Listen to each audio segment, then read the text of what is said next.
Hello friends, welcome to my channel. आज का update जानने से पहले आप हमारे चैनल को सब्सक्राइब कर दीजिए और बेल आइकन को प्रेस कर दीजिए, जिससे आपके पास सारी नोटिफिकेशन जाए और अपने दोस्तों के साथ शेयर कर दीजिए और वीडियो प्लीज़ लास्ट तक देखिए। तो चलिए वीडियो स्टार्ट करते हैं। तो यहाँ पर वंदिता अपनी परछाई वैजंती को पुकार रही है। बोलती है, वैजंती वैजंती कहाँ हो।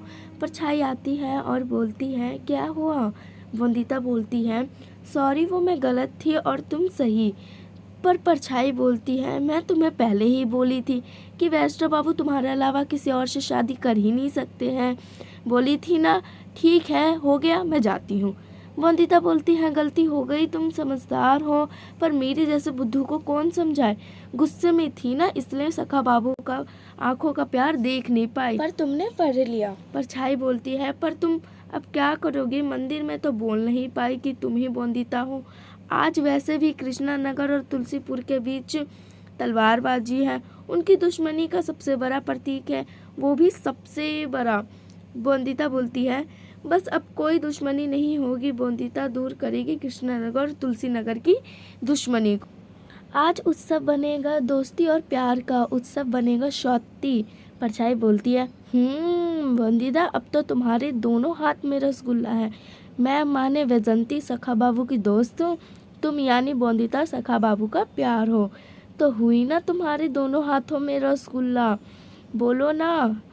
तो अब समय आ गया है वैजंती का अलविदा कहने का। तो चलो, तुम्हारे मन में जो कुछ भी है वो तुम नहीं बता पाई तो क्या हुआ, तुम अब इस कागज पे लिखकर भेज दो सखा बाबू को।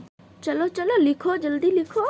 यहाँ पर अनिरुद्ध काका को बोलते हैं कि मैंने शादी के लिए मना कर दिया वैजंती को।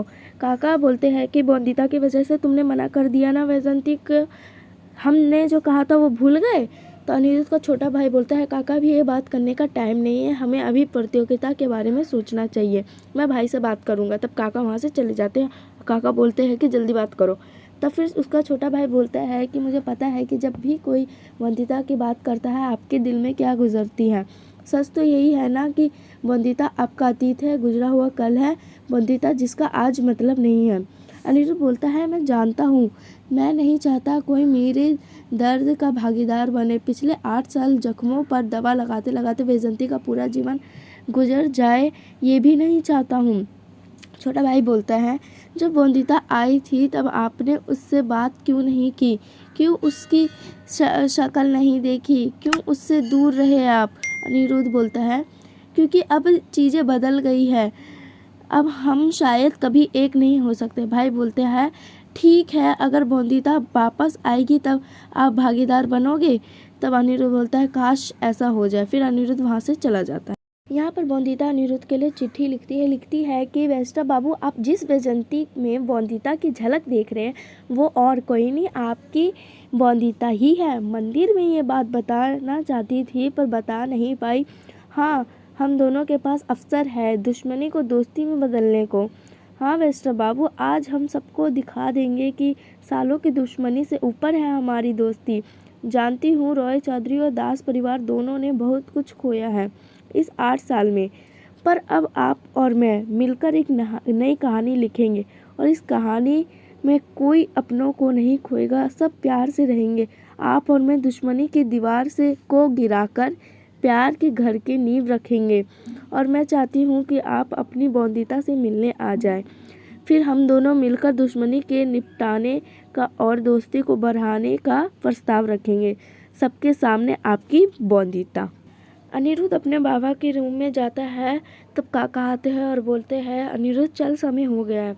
अनिरुद्ध का पापा अनिरुद्ध को पकड़े रहते हैं। तब उसके काका बोलते हैं, छोड़ विनोद, जल्दी छोड़। फिर विनोद छोड़ देता है। फिर काका बोलते हैं, बाहर आकर सुनो, तुम जानते हो ना कि इस प्रतियोगिता का नाम तुम्हारे पापा के सामने नहीं लेना है, नाम नहीं ले सकते हैं। अनिरुद्ध बोलता है, हाँ बिल्कुल सही किया काका आपने, पापा के सामने खून खराबी की बातें ना ही करे तो अच्छा। ये सुनते ही उनको दौरे आते हैं और डॉक्टर ने कहा है कि अगर दौरे दोबारा आएगा तो उनकी जान भी जा सकती है। काका बोलते हैं, इसलिए विनोय को हर हालत में इन बातों से दूर रखना है। सुनो कह रहा था कि ध्यान रखना अपना और सावधान रहना। हमारे तलवारबाजी के अयोध्या के लोगों को तो ये कृष्णापुर वाले ने घायल कर दिया, तो अब अकेले ही तुम्हें चंद्रचूड़ को हराना होगा और उसके सिपाहियों से लड़ना होगा। अनिरुद्ध रूम में आता है और तलवार को देखता है। बिहारी बोलता है, आपके लिए आया है, वैजंती जी ने भेजा है। फिर अनिरुद्ध उस बॉक्स को खोलता है, उसमें कुछ आभूषण रहते हैं तलवारबाजी के लिए और एक खत रहता है, तो वो निकालता है पर उसे पढ़ता नहीं है। यहाँ पर बोंदिता सजी रहती है, बहुत खुश रहती है। वो अनिरुद्ध का इंतज़ार करती है, उसे इमेज होता है कि अनिरुद्ध आया है और बोंदिता उस इमेज वाले अनिरुद्ध को बोलती है, चलिए सखा बाबू, हम वादा करते हैं अब से सारी दुश्मनी ख़त्म हो जाएगी कृष्णापुर और तुलसीपुर के बीच में। बोंदिता का पल्लू किसी चीज़ में अटक जाता है, वो सोचती है कि अनिरुद्ध ने पकड़ा है।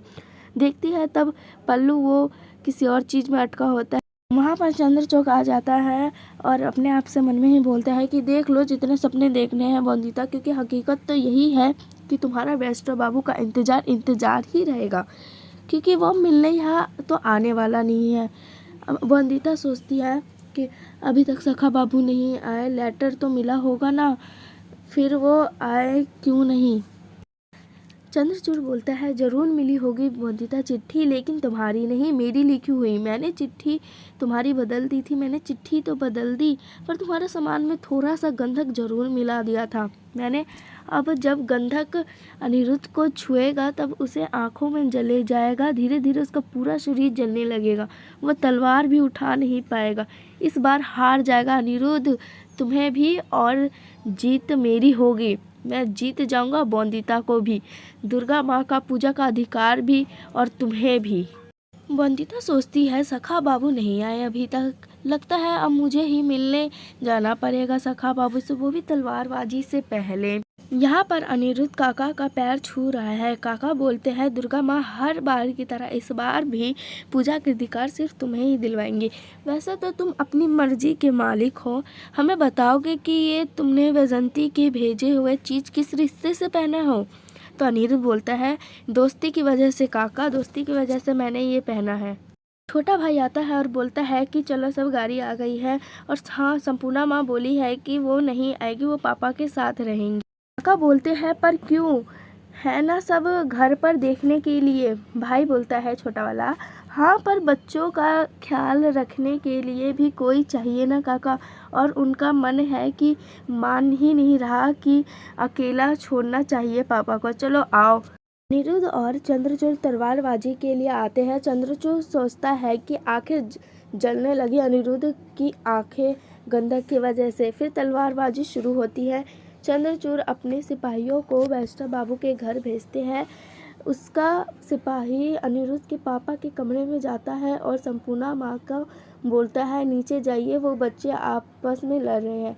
संपूर्णा बोलती है कि ठीक है, मैं जाती हूँ। चूका सिपाही बोलता है कि अभी मेरे सारे साथी आ जाएंगे, तब हम हमला करेंगे सब मिलकर। संपूर्णा माँ बच्चों के पास जाती है और पूछती है कि सब ठीक है ना। फिर कोई गेट बंद कर देता है और वो बोलती है, संपूर्णा दरवाज़ा खोलो, कौन है, दरवाज़ा खोलो।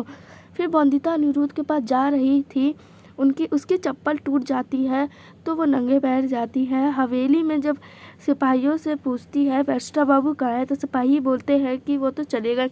बोंदिता सोचती है कि इसका मतलब पक्का चिट्ठी नहीं मिली होगी सखा बाबू को, पर चिट्ठी मिली क्यों नहीं, मुझे जानना होगा तलवारबाजी में और रोकना होगा इस खून खराबे को। चंद्रचूड़ का सिपाही विनोय पर हमला करता है, तभी बोंदिता को आवाज़ आती है और भागी जाती है।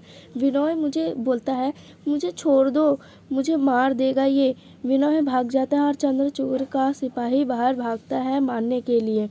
यहाँ अनिरुद्ध को खुजली होने लगती है। अनिरुद्ध सोचता है कि ये क्या हो रहा है, मुझे सब धुंधला क्यों दिख रहा है और ये हाथ क्यों कपकपा रहे हैं।